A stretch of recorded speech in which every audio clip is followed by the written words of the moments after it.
गोंडवी जी की एक बहुत ही प्रसिद्ध कविता है जिसे कई जगह लोग उल्लेख करते हैं, उसको पढ़ते भी हैं।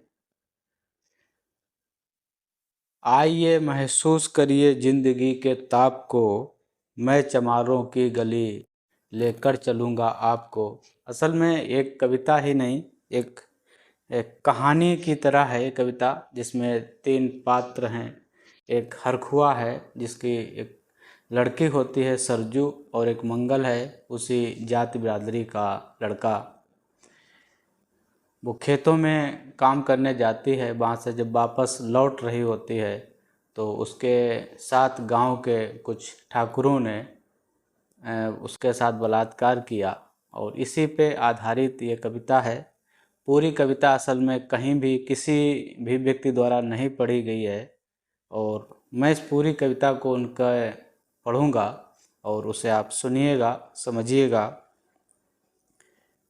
आइए महसूस करिए जिंदगी के ताप को, मैं चमारों की गली में ले चलूँगा आपको। जिस गली में भूखमरी की यातना से ऊब कर मर गई फुलिया बेचारी एक कुएं में डूब कर। ये दुर्दशा है एक बस्ती की, जिसे आज भी उतना महत्व नहीं मिल पा रहा, उस समाज को, उस जाति को, उस बिरादरी को। है सधी सिर पर बिनौली कंडियों की टोकरी, आ रही है सामने से हर खुआ की छोकरी।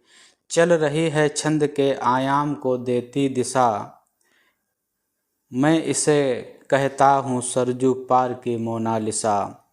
कैसी ये भयभीत है हिरनी सी घबराई हुई, लग रही जैसी कली बेला की कुम्हलाई हुई।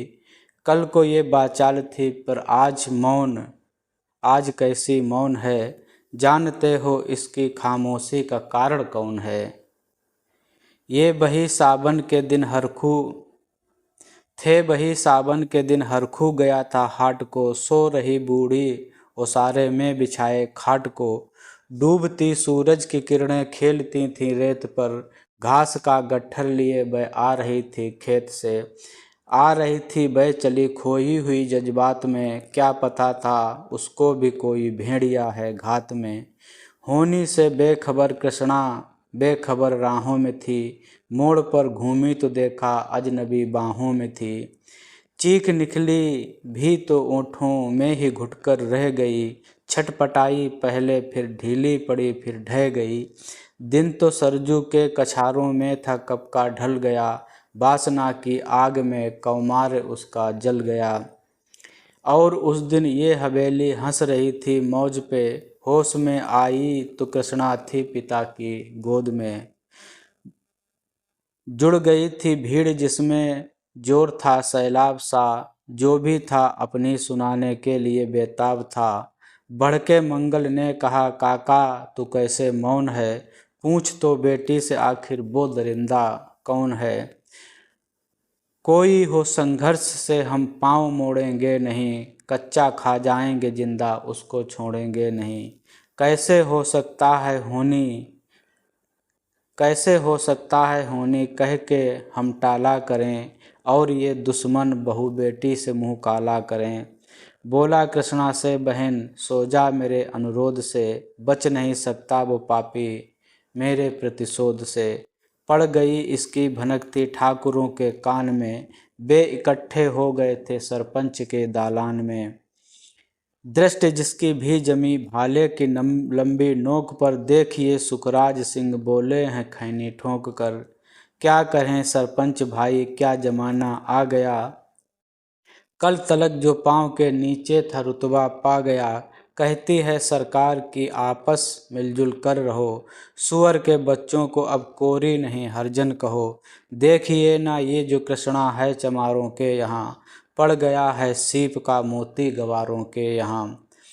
जैसे बरसाती नदी अल्हड़ नशे में चूर है, हाथ ना पुट्ठे पे रखने देती है मगरूर है। भेजता भी भेजता भी है नहीं ससुराल इसको हर कुआ, फिर कोई बाहों में इसको भींच ले तो क्या हुआ। आज सरजू पार अपने श्याम से टकरा गई, जाने अनजाने वो लज्जत जिंदगी की पा गई। वो तो मंगल देखता था बात आगे बढ़ गई, वरना बे मरदूद इन बातों को कहने से रही। जानते हैं आप मंगल एक ही मक्कार है, हर को उसकी सह पे थाने जाने को तैयार है। कल सुबह गर्दन अगर नपती है बेटे बाप की, गांव की गलियों में क्या इज्जत रहेगी आपकी। बात का लहजा था ऐसा ताव सबको आ गया, हाथ मूँछों पर गए माहौल भी सन्ना गया। क्षणिक आवेश जिसमें हर युवा तैमूर था, हाँ मगर होनी को तो कुछ और ही मंजूर था।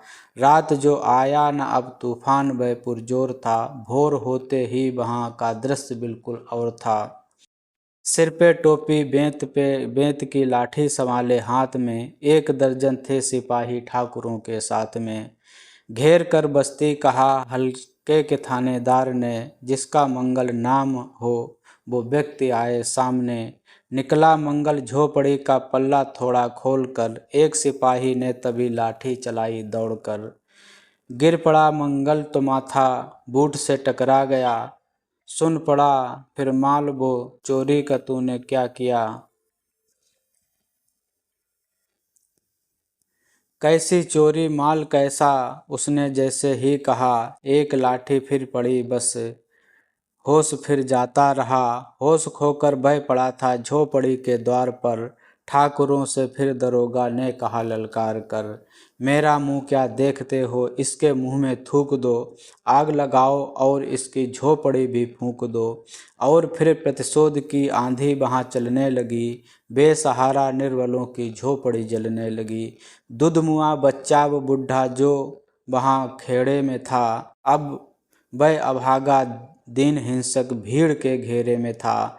घर को जलते देखकर बेहोश को खोने लगा, कुछ तो मन ही मन मगर कुछ जोर से रोने लगा। कह दो इन कुत्तों के पिल्लों से कि इतराएं नहीं, हुक्म जब तक मैं न दूं कोई कहीं जाए नहीं।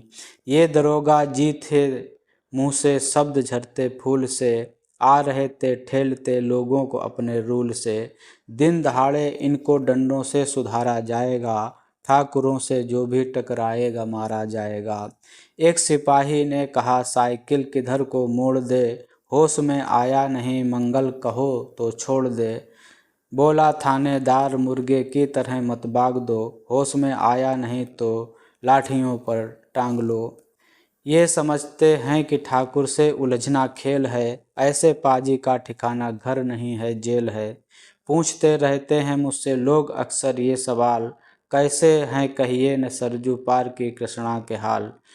उनकी उत्सुकता को शहरी नग्नता के ज्वार को, सड़ रहे जनतंत्र के मक्कार पैरेकार को, धर्म संस्कृति और नैतिकता के ठेकेदार को, प्रांत के मंत्रीगणों और केंद्र की सरकार को मैं निमंत्रण दे रहा हूँ, आइए मेरे गांव में। तट पे नदियों की घनी अमराइयों के छाँव में, गांव जिसमें आज पांचाली उघाड़ी जा रही है, या अहिंसा की जहाँ पर नथ उतारी जा रही है।